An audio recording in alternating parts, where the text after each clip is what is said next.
So wanted backbencher and last ranker teacher. It's 501, chapter 2. War versus peace in class. It was Roma's 4th week in school already. She smiled good-naturedly at the routine discussion in the staff room as she dipped a tea bag in her peach-colored china cup. Sorry, I can't offer you the peach-colored china cup. I've just finished my tea.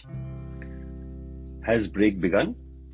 Asked Ranjita, the biology teacher, peeping out of the washroom anxiously as she with a berry red lipstick. Her diamond-studded earrings twinkled brightly in her earlobes as she brushed her burgundy-tinted hair to stylishly curl around her heart-shaped face. Then she outlined her eyes with an exotic midnight blue eye pencil. See how hard teachers have to work before going to the class. So class is like a drama you're going to act in. Sharon, do you end up doing all this? No, sir. No?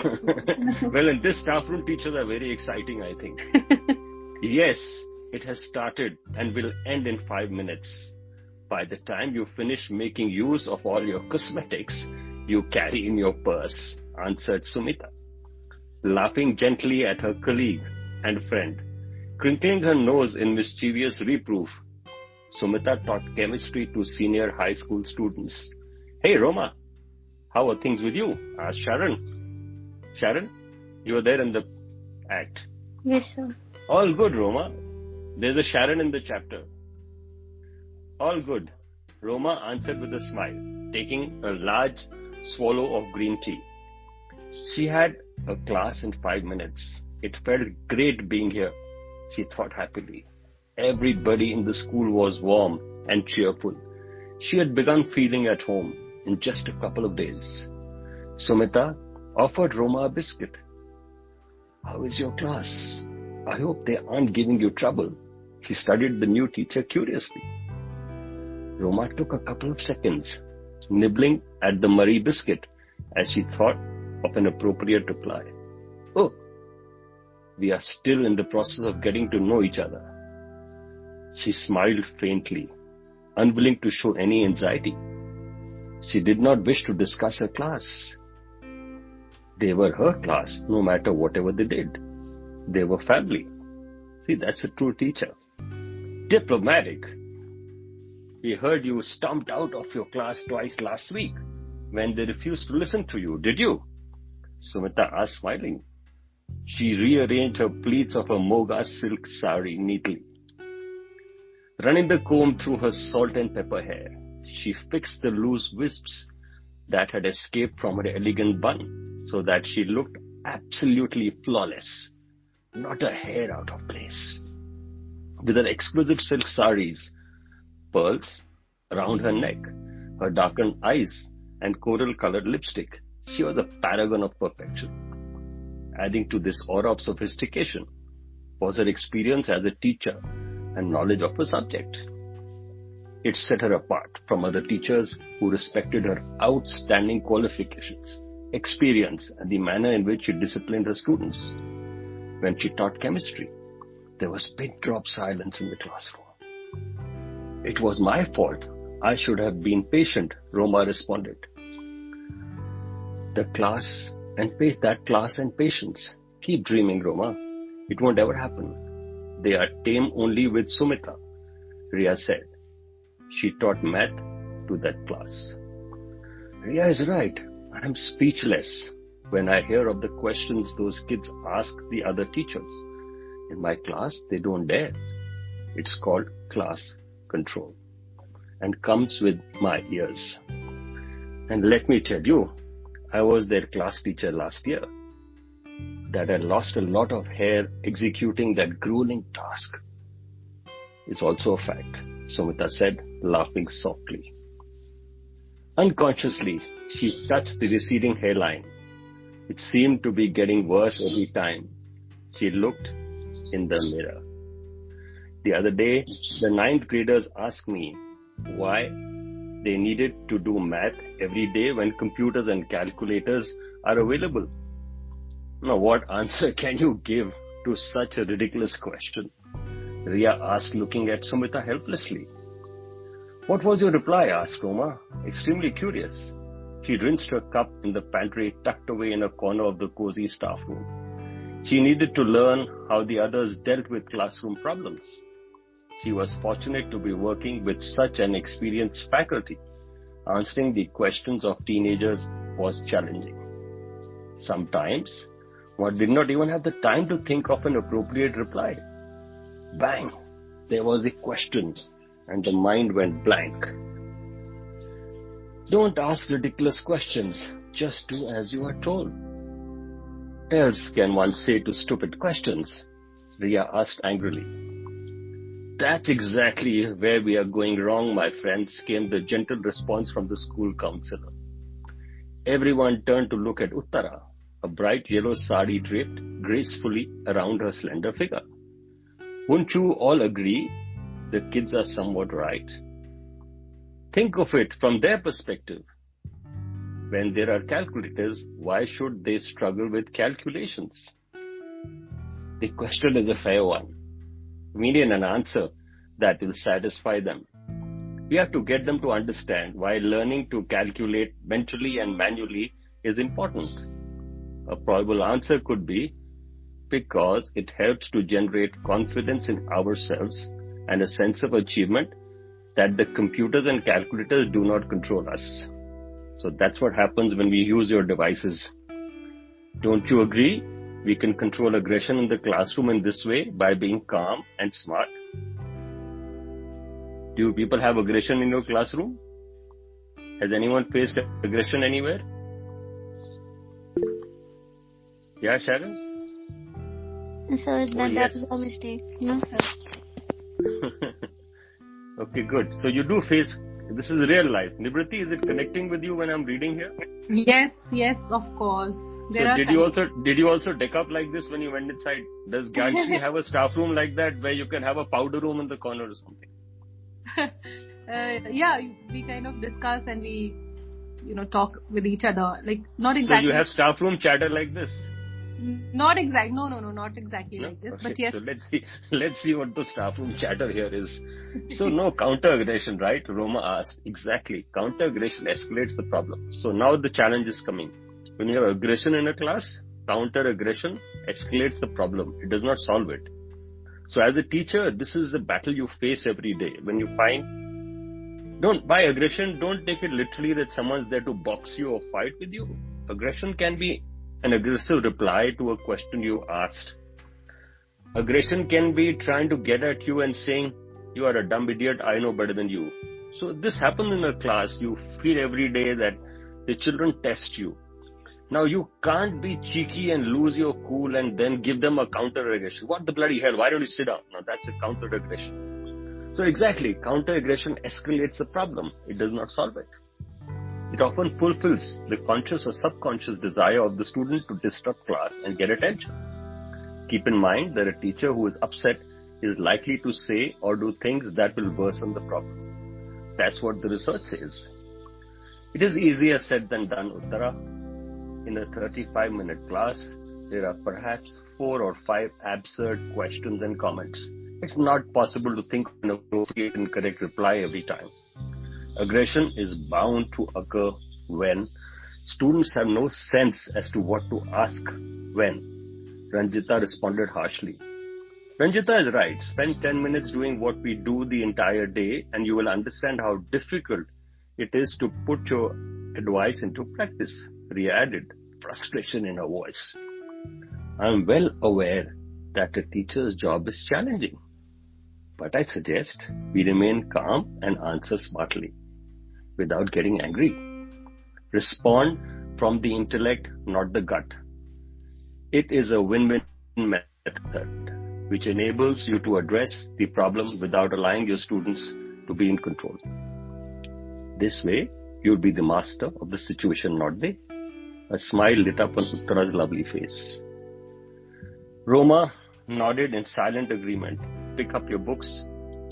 She joined the others leaving the staff room. The corridor echoed with cordial agreements. animated disputes, and the telling of interesting classroom snippets as the teachers dispersed to their classes.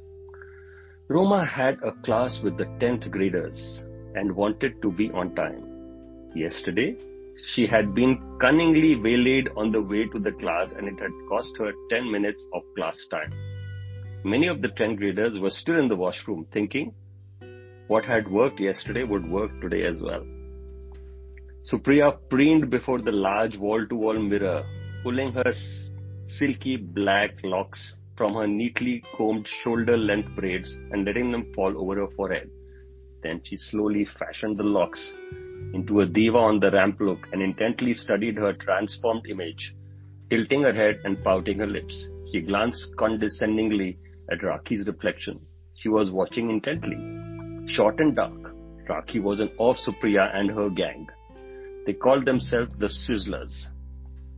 No matter how hard she tried at home, spending hours in front of the small bathroom mirror, Rakhi was unable to make herself look like Supriya and her friends. Sai Kiran, do you do this? Not really. No, not yet. You haven't reached the class 10 gang yet. We used to have a class friend. Don't have sizzlers like this, like you have sizzlers here. No, we didn't call us as sizzlers, but we did have a group of friends. But you did sizzle. Yeah. Boys always stared at them and everybody wanted to talk to them. They were so popular. So we had like a mixed group. So it was not just girls or just boys. So it was like a mixed group where like boys and like your best friends for like a lot of years, like 7 years, and it was a really nice group, but due to like class shuffling and all of that, we got separated. But now also we have a group of 3. So, yeah. Wonderful. Okay, so I'll read on. Boys always stared at them and everybody wanted to talk to them. They were so popular, and her mother was getting worried at the number of hours she spent in the washroom, wondering why Rakhi had an upset tummy so often. It's a school rule that you can't wear coal, Rakhi said to Supriya matter-of-factly, trying to wield the growing bitterness deep within her at the yawning gap between her and the others. When she was a little girl, she had often complained to her mother that it embarrassed her in school to be so dark. She had asked her mother, had not married a man with a fair complexion, she would have been milky skin like Supriya. Why, you poor partridge? Is it fake concern to real envy that makes you quack like that? We can always say we attended the wedding last evening, so our eyes still have some remnants of coal today. Simple. That's why. Is it bothering you any which ways?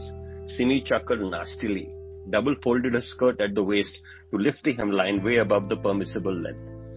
A partridge doesn't quack. Simi, a duck does that. But you won't know the difference if they were to appear right in front of you because you slept through kindergarten. Dreaming of the stupid blonde-haired dolls, I suppose. Spat Shami, giving a high five to Rakhi, her best friend of donkey's years. They had been friends ever since they had shared a lost orange wafer in nursery. So what's it to you, our intelligent partridge mammal pets? Simi mocked in a sing-song voice, making a comical face and sticking out her tongue. There was the sound of approaching feet in the corridor. The entire group of 11 girls turned to look at the doorway. To plump Patricia peeked into the overcrowded classroom. Hey guys, she's walking to the stairs for English class. Hurry up! Patricia spoke dramatically in a hushed voice, placing 2 chubby hands around her mouth to keep the information hushed. She was the Sherlock Holmes of the class. Hey, thanks dude! Supriya blew a silent kiss towards her and quickly reached behind her head to tighten the clips and tuck the widely ruffled locks back in place. It was in vain. The locks kept falling over her eyes.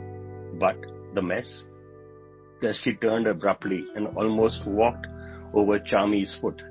Relax guys. Anyways, Miss Henkel, the new discipline in charge, is going to send you back home for looking like this. So what's the hurry, dude? Charmy said sweetly, a feline swipe at the hated girls that didn't leave any talon marks. Just shut up.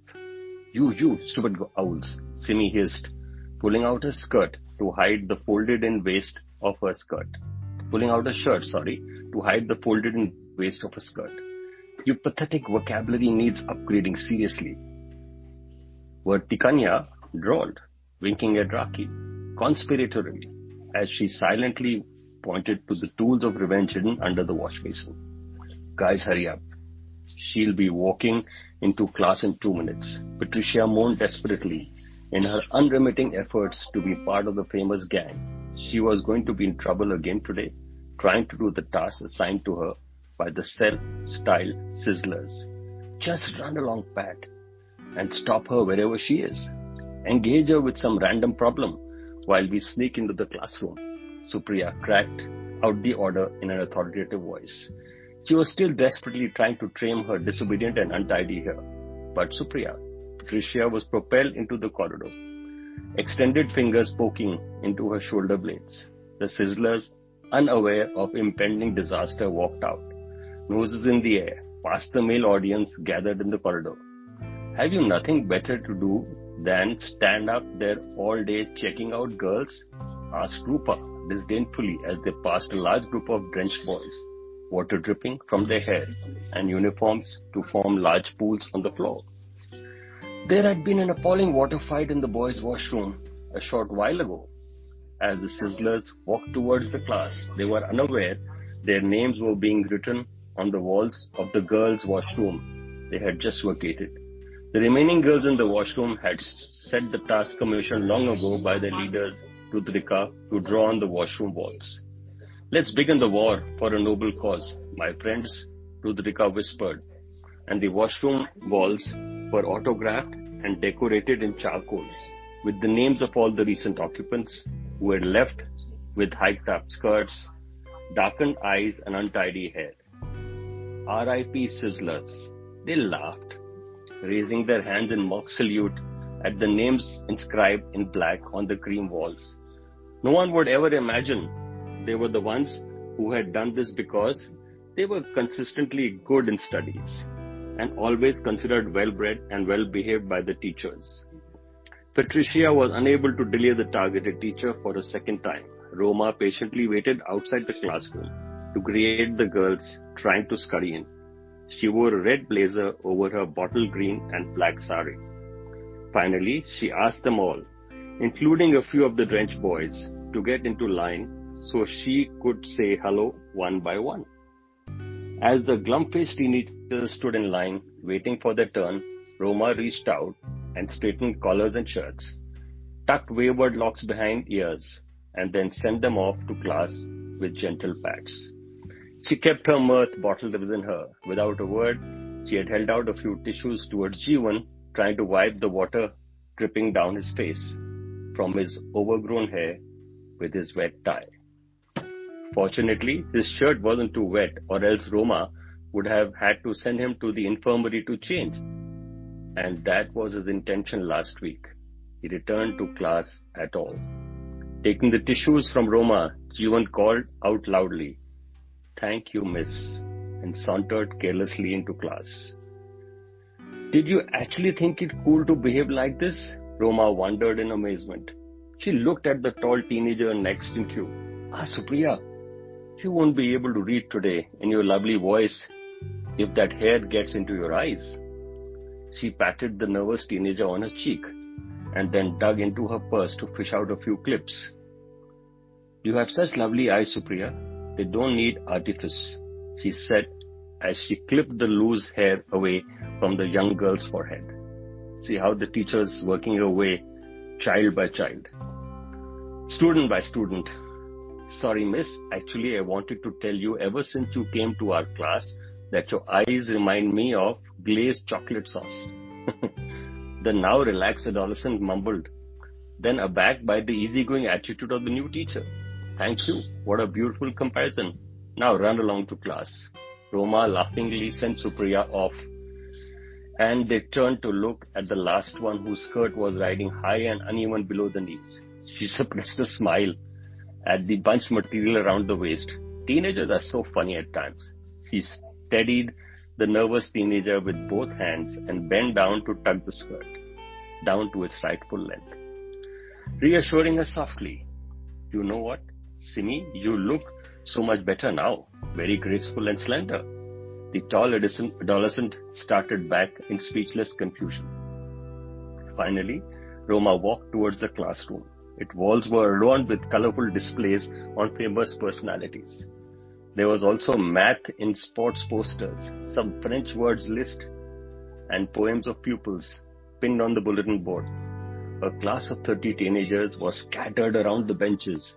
Some were still at the door, hoping to escape to the refuge of the washroom, where some escapees from other sections were already hiding, waiting for their partners in felony, so a few minutes could be stolen from the regular class routine and more productively used to teenage scrabble and gossip. So are we all able to visualize what's happening in the class? Yes, sir. Did my reading convey a sense of feeling? Yes, sir. Great. So, when you read in a class, there has to be emotion, there has to be melodrama. So often when we go to a class, we just read. And it doesn't work. So if you are going to be a smart orator in your class, yes, you will need content. Yes, you will need classic communication. Yes, you will need a lot of grit to stand by difficult children and difficult students and difficult situations. But stay calm. Look how Roma has taken one student at a time and handled the student. And now she goes into the class and she's there in turmoil.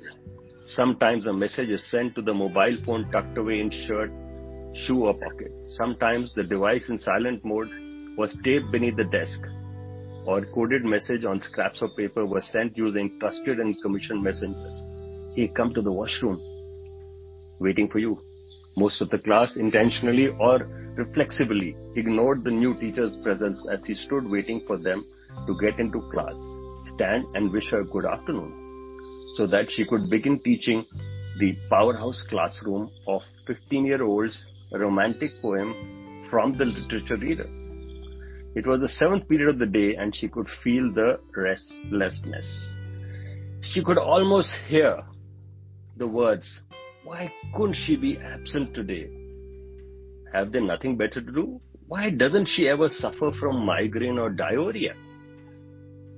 Last week, Roma had walked out of the class because she had no idea how to discipline the screaming class. They kept shouting and running all over the place as if she just did not exist or was invisible. One threw a paper ball that went over her head. Another jumped over a bench with a loud hoot. She had left. She had sat in the counselor's room seeking help. A long chat with Uttara after the humiliating incident had definitely helped. The first question the counselor asked was whether she was willing to learn. So that's a new teacher and there's a counselor at the school. Uttara had shared many scientific facts with her, which had absolutely amazed her. One was the brain can absorb and retain information only for a specific period, something which is often overlooked in a classroom. This is an important point. Brain can absorb and retain information only for a specific period. Things often overlooked in the classroom. So it's an important message for the teachers here. If it is our responsibility as teachers and parents to develop young minds, shouldn't we know how the brain works? This question has been posed by experts researching what makes a learner's brain classroom compatible, Uttara said. Roma was completely fascinated. According to researcher Kenneth Wesson, no conversation about learning should ever take place unless the human brain is the centerpiece of that discussion. You see, the learner's brain establishes a vast number of neural connections as a result of learning experiences. However, when there is too much incoming information, the brain cannot transfer information to the association areas of the cerebral cortex fast enough for processing, feedback, decision making, and subsequent memory storage. Uttara drew a diagram of the brain showing the neural connections. Why don't they want to sit in one place peacefully, moaned Roma, recalling the way all the students had been running around. Can you sit in one place for 40 minutes without moving? Asked Uttara, smiling. Besson warns young learners in particular should not be made to sit motionless for extended periods during the school day. Their brains need a steady supply of oxygenated blood from physical movement. This is precisely the reason he also inbuilt service, skill, sport and study in a good school curriculum. A typical classroom where students sit silently in tidy rows, prohibited from moving, listening, and seldom allowed to talk, all runs counter to an optimal learning environment in which the brain learns the best. Roma asked, "What do you mean by physical movement?" "Well, you are an English and social science teacher. Involve kids regularly in theatrics, group discussions, role play, research-based presentations, interview with bankers, journalists or archaeologists. Organize educational visits to museum or interactions with subject-related external experts. This will make learning so much more interesting and also outbound." Uttara was happy to see Roma taking the initiative to learn. Do you agree with this approach that we need some kind of physical involvement of a child beyond just focusing on their listening? Does anyone have anything to add to this? Yes, sir, I do. Yeah, sure, Mizan. As we believe that a healthy body promotes a healthy mind, in the same way, we teachers also believe that learning should engage the entire body.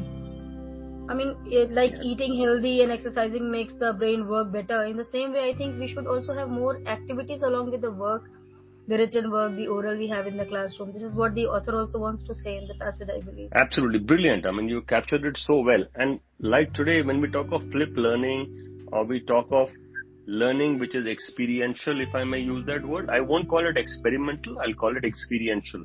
Because sometimes they end up calling it experimental, which is not the right word. What's wrong with tidy rows in a classroom? In fact, I thought it was good arrangement as it makes the class orderly, Roma asked. So this is a typical question a new teacher will ask. Roma, don't you change the furniture of your home sometimes? Similarly, making occasional changes in the seating arrangement in class works wonders by bringing in the excitement of change. So this is important, you have to bring in this element of change. In your classroom, whether you change the wall display or you change the arrangement of seating, it helps. Instead of tiny rows, you could have small groups of benches clustered together in a U-shaped arrangement, which gives plenty of opportunity for the kids to look around. Uttara doodled the different classroom arrangement as she spoke. Roma found the idea intriguing. You are right, Uttara. I'm sure an occasional arrangement like this will take away from the monotony of sitting in the same place and being stuck in the same position without a chance to do anything but look at the teacher. This is important. So if you're just going to have straight line auditorium seating, they will be forced to look at you. And how long can they look at you? Possibly the students are bored, and that was why they are running around, Roma thought to herself. It wasn't what they were trying to be rude when she entered, as she had thought earlier. Recall, when you were in school and their age, Roma, didn't you want to run away from class? Uttara smiled mischievously. Roma remembered how she had been petrified by the very presence of the austere math teacher in school. Their rowdy class had comprised of mischief makers, some goody two-shoes and a handful of real lawbreakers. They had been at their wits' end by the 7th period. The words, "Take out your textbooks and start exercise 6. Angels and circles had elicited a fierce wolf whistle from somewhere amidst the sleekly oiled, tightly braided heads and seemingly innocent faces of the young girls in pale blue, knee-length skirts and cream shirts. A stunned look came over the math teacher's face. In her anger, she forgot the rules of grammar and furiously asked, "Who whistled?" Nobody had answered, although they all knew there was only one girl who could whistle like that. Class unity was strong even then. "Stand up on the bench now," said the teacher, absolutely livid. 35 girls climbed onto their benches and stood tucking their skirts below their knees because the windows overlooked a narrow street full of boys from the neighborhood school waiting for the final bell. The secret of the whistler remained with the girls, now grown up into mature women. Some were housewives, others working professionals, and the whistler a senior official with UNICEF. Roma understood one did not need to be an MA or MSc to understand the psychology of downhearted class, only to have been 15-year-old in class 10 yourself, a bored class that needed a small break from consecutive periods and teachers walking in mechanically to complete the day's teaching course with single-minded focus. She promised herself she would never walk out of her class again. So instead of getting angry, Roma stood silently at each child. In the next 5 minutes, looked at her with different expressions. Routinely, obedience, reluctant acceptance, boredom, arrogance, and indifference. Begin with a greeting of some compliment. Don't reveal agitation, had been Uttara's golden advice. Good afternoon. How was your day today? Good, Roma asked with a smile. She could feel half the battle had been won. We had a terrible day, miss. 2 periods of science and a block period of math. Just imagine 2 consecutive math periods. Can we go out? We haven't had a PT class in 2 weeks. It's so sunny and beautiful outside after the rain. It's beautiful outside here also after the rain. We finished the new math exercise in the last 2 play period. Roma knew she had to complete the work for the upcoming test. Her wisdom was about to be tested. What if we talk about something very interesting today and I take out in the next class? Crossing my heart. She noting skeptical expressions on the disappointed faces and could almost hear the inaudible words. Rubbish. The day will never come. An eyewash. That is what this is. Torture for another 35 minutes. What are we going to study today? asked Simi in a resigned voice. Hands dug into desks and bulky bags to pull out dog-eared textbooks stuffed among the innumerable hardbound record books and notebooks they contained. Grammar? What else? Or maybe another comprehension passage, answered Sri Karma, a spectacled child, neatly tucking in the loose folds of her striped blue shirt into her khaki divided skirt. We are going to talk about relationships in life, and we don't need books for that. Clear your tables and let's talk. Roma smiled at the surprised faces. The expressions transformed from boredom into fascination. See how the teacher's handling the psychology of the young people. Roma had also learned in the last few days that according to research done by Barry Shalona, Director, Center for Early Intervention, when teachers talk to children, they give them language for processing feelings and cognitive skills, as a result of which connections are made between the brain's speech and emotional centers. So when I'm talking to you, I should be able to do that. Literally building brain pathways. This makes the brain more receptive to learning. Roma knew talking seldom happened in class. It was always listen, learn and write. Really? Yes. Like what? Rakhi asked, resting her chin on her upturned palm. What is the most important phase of growing up? Something which many adolescents experience, asked Roma. Friendship, family, school life, tuitions, bunking classes, weekends, movies, music, mobile phones, soccer, volleyball. A volley of excited answers came in chorus. Still the answer Roman wanted did not come. Anything else that is very important in a young person's life? Making love? Roma froze in horror. Speechless for a moment, she did not know how to react to such an audacious reply. She had expected love or maybe infatuation, which would have led to the context of the poem. But she had not prepared for this bold, direct answer from a notorious student Ajit, known to traumatize teachers with such answers.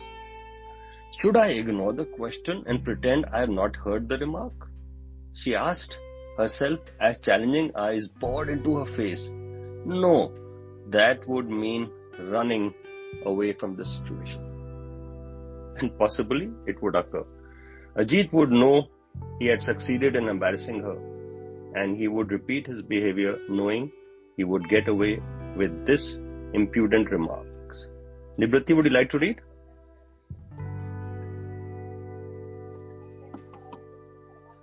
Sharon, would you like to read? Yes, sir. Yeah, go ahead. Start from here. Yeah, she was not going to get angry or overreact. Mentally, she counted from 1 to 10. Straightening her spine and with a twinkle in her eye, she walked up the aisle towards Ajit. He leaned back casually, unconcerned, his face tilted to one side as he fearlessly watched her come towards him. Do you think physical relationships are the most important part of life? If that was so, we wouldn't be reading and talking so much about breakups and couples moving on in their life, right? There was fascination on the youngster's face. The class, stunned by Ajit's audacious answer, had expected retribution. How dare you? Get out of the class right now. Not acceptance.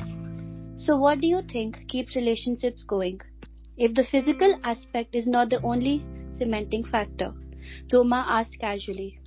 It is, of course, an important aspect of adult relationships. But to keep the rapport long-lasting and meaningful, what else do you think is important? She said, trying to draw responses from the class. Thanks, Sharon. Thanks. I'll carry on. Trust. Thanks, Sharon. You did a great job. Thank you so much for that relief. Yes, it gave me a minute off. Yeah. Trust, faith, commitment, respect for each other. Sensible answers came from different directions. She had got most of the responses she needed to begin on the poem. None of the class realized she had taught them the poem. Amidst many more questions from the class, such as, what according to you miss is love?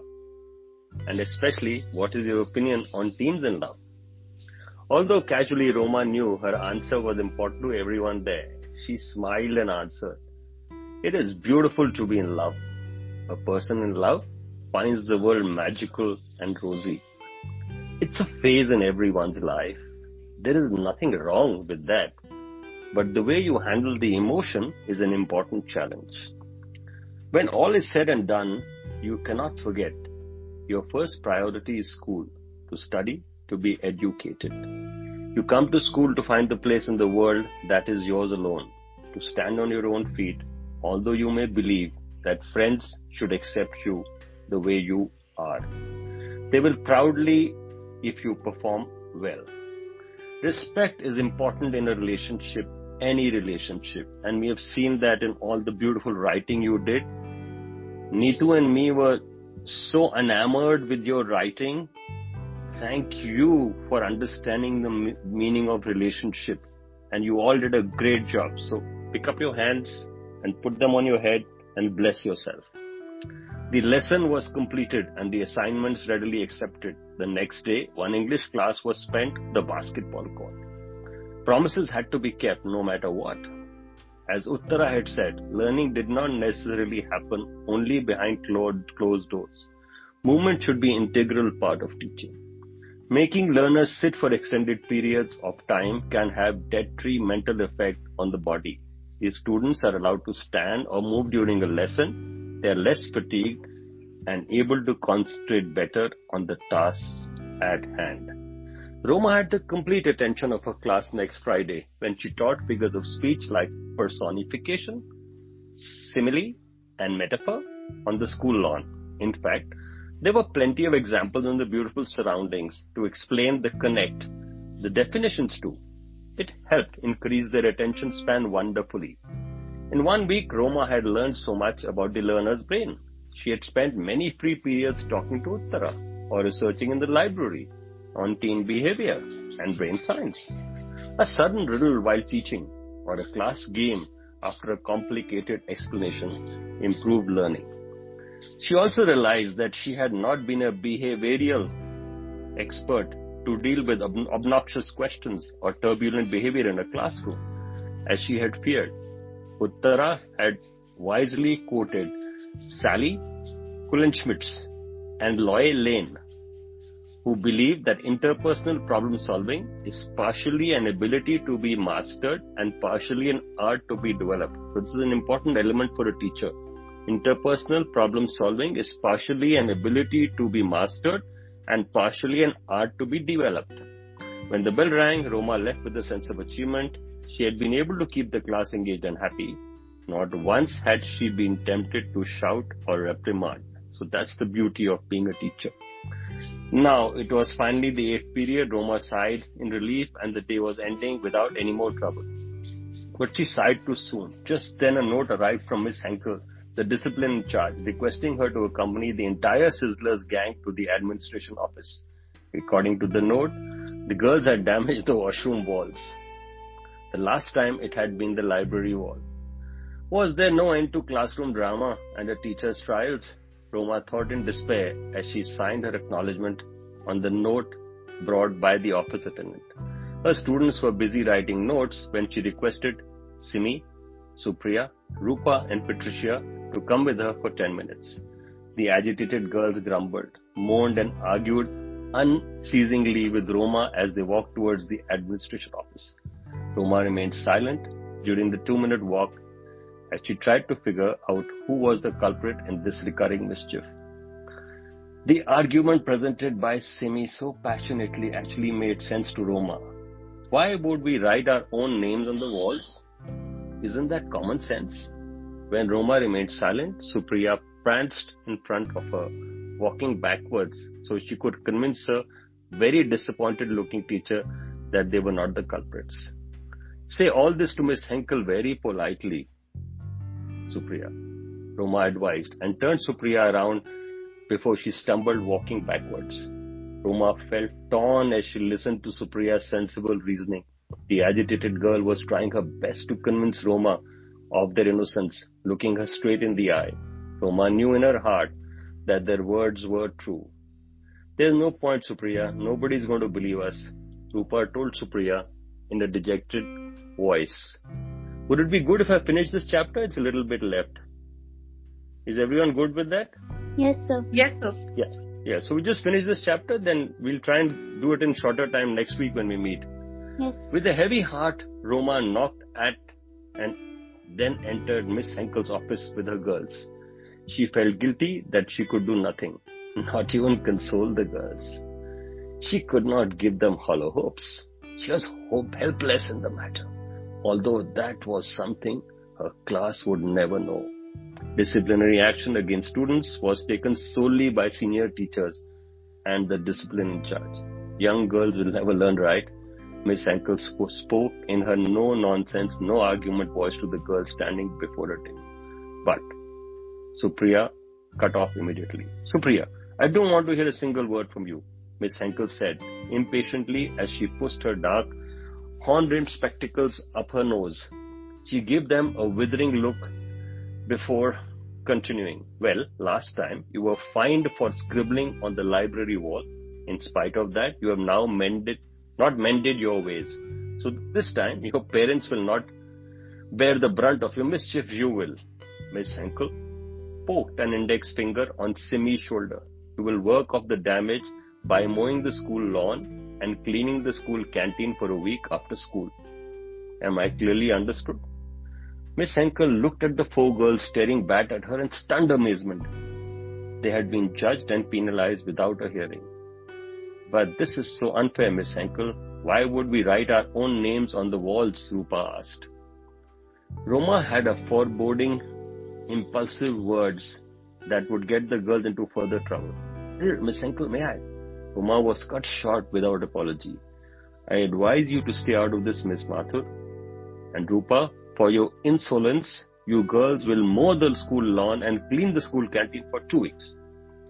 Miss Henkel added remorselessly and then smiled. It almost seemed that she was looking forward to more arguments, so the tenure of punishments could be increased. The girls swallowed the hot words with rose to their lips. Roma bottled up the feeling of helplessness and disappointed. She advised by Miss Henkel to ensure the girls stayed back after school for 2 weeks to do the work. Miss Henkel looked pleased as she watched them leave, looking defeated and tearful. Roma didn't know how an experienced teacher would have handled the situation, but she knew she had to do something to cheer up the girls. They also had to know that not everything in life is fair. Last year when I went home, my father wasn't keeping well, so I offered to mow the lawn for him. Did I tell you? We have a lovely lawn in front of our little house. Roma asked the aggrieved girls as they walked down the corridor to the stairs. Any guesses what happened to me? I lost me 2 kilos sweating it out over the lawnmower. Roma patted her flat tummy, secretly trying to pacify them so that they should take punishment with a pinch of salt. With it happens sometimes. Despite themselves, the 4 girls giggled. But we haven't done anything, Patricia said, still half in tears. I believe you, Roma answered. She recognized the look of gratitude in their eyes as the girls took the stairs to class. Just then the electric bell rang and the shrill telling everyone finally it was the last period of the day. Roma walked into the staff room and fell into the cushioned blue chair with a long moan of frustration. She believed the girls were not guilty. Please God, she prayed silently. It's the 9th period. Let the day end in peace. Shaking her throbbing head, which had had enough for a day, she picked up the red pen to finish marking the home assignments. Ria came running into the staff room and Roma knew her prayers had not been answered. She started helplessly as the harassed teacher reaching towards her like a tornado, her eyes wild and her curly hair fuzzed around her head like a black halo. Anxiety hit Roma. Roma. Your students are screaming their heads off. Find out what's wrong, for heaven's sake. Ria yelled at the new teacher, who sat staring blankly at her over the pile of assignments in front of her. She looked terrified, Hemlata thought in sympathy. She could be a month's salary and Roma's days in school were numbered. She could see the worry on her face. Her horrendous class was undoubtedly a gang of hoodlums. They would never leave a teacher in peace. Roma dropped the red pen and ran out of the staff room, taking 2 steps at a time. She reached the 2nd floor in the record time. She was sure the screams could be heard in the school gate. The noise grew louder as she raced towards her class. The door stood slightly ajar, and given the racket being created for the moment, Roma thought there was no teacher inside. She peeped through the window, her eyes widened in shock. The class was an absolute chaos, with the helpless teacher on the verge of hysteria. Everyone was shouting at the top of their voices. The teacher's angry commands were drowned by the ear-piercing screams echoing within the 4 walls of the classroom. The pandemonium was unimaginable. Some students stood heckling and pushing their way through the mob, completely ignoring the desperate appeals from the teacher to be seated. Roma stepped into the class unannounced. The moment she walked in and stood in silent disapproval by the teacher's desk, the chaos dissolved gradually. The teacher implored her to take charge of the situation. Look at your class, Roma. This boy is threatening to pull down his pants in front of me. He won't stop or leave. Roma turned her unbelieving eyes from the wet eyelashes of Reshma, the physics teacher, to the tall boy who stood arrogantly, his thumbs hooked into the waistband of his khaki trousers and fingers of his right hand tapping the metal buckle. Thankfully, the belt still remained around the waist, Roma thought in relief, but it did seem that any moment he was going to unbuckle the belt and pull down his pants in the presence of his classmates and very disturbed teacher. Stay calm, Roma told herself as she reviewed the situation. She tried to recall something in her reading which would give her a clue about dealing with this terrifying situation calmly. She could not show agitation. She had no control the situation by keeping a tight rein on her emotions. Roma studied the boy in front of her intently. Her stomach lurched as she looked into the eyes, but her face remained expressionless. Jeevan, conceited and fearless, stood before the 2 teachers, his face stubborn and unafraid. Roma could tell he did not care for the consequences of her behavior. The teacher explained furiously that when she had entertained the class, when she had entered the class, the boys had been pulling down each other's trousers to reveal different brands of underwear to the amused audience, which included the embarrassed girls. The foremost offender, Jeevan, remained undaunted, saying his friends had challenged him. Reshma reprimanded him sternly, asking him if he would pull down his own pants if someone challenged him. To her horror, he replied yes. Hearing the impertinent answer, the class began jeering and taunting, and Reshma lost control of the class completely.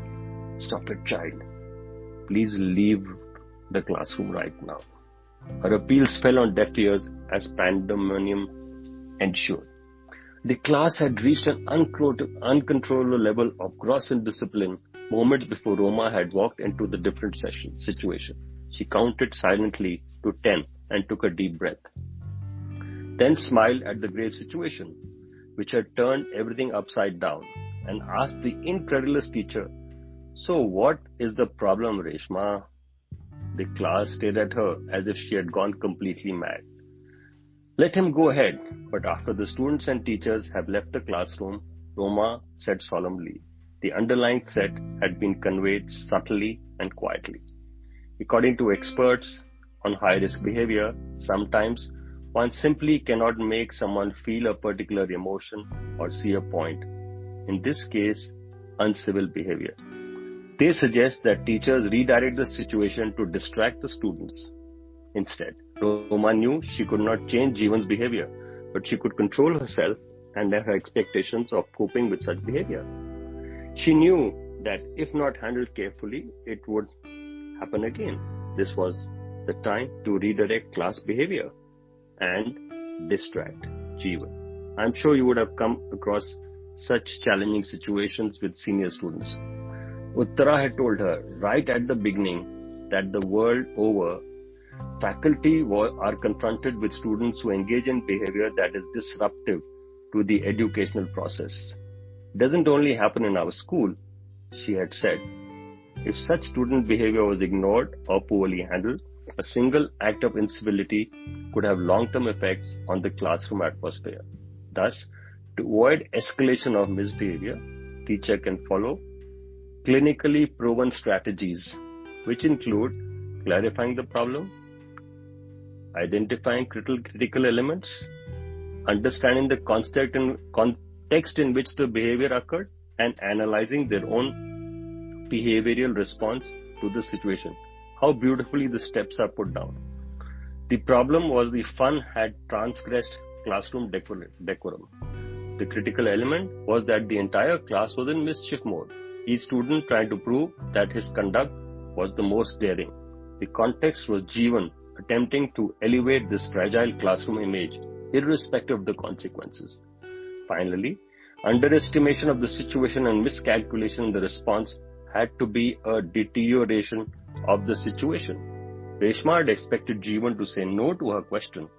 It was unwise to expect the right and rational response in such situations.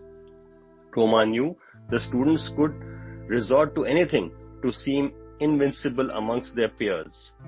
Their image saying, "I'm not scared of anyone." Once the situation is fully understood, steps can be taken to select the best response. Although a route map, someone call it route map, that's how the Americans say it. Although we say route, although a route map or a route map, as you want to say, for successful interpersonal relationship would be nice to have, research indicated there were too many variables to achieve perfection. A solution that worked with one student could fail with another. "I didn't mean it, miss," whispered Jeevan. He unhooked his thumbs from the waistband of his trousers, letting both his hands fall limply to his side. Roma let out a breath slowly. By this time, there was complete silence in the class. All the students had taken their places and everyone was staring at her, each trying to derive conclusions about the fate of the offender. Roma had never imagined that such a situation could ever arise in a classroom. "I know you didn't mean it, Jeevan," Roma replied in a serious voice, "but what happened was very wrong.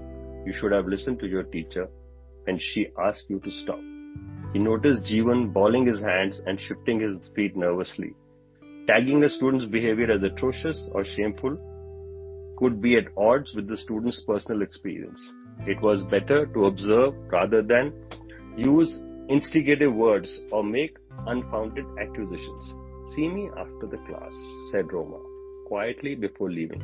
She knew that if immediate action was required, the student had to be asked to meet her after class or step into the corridor for a moment.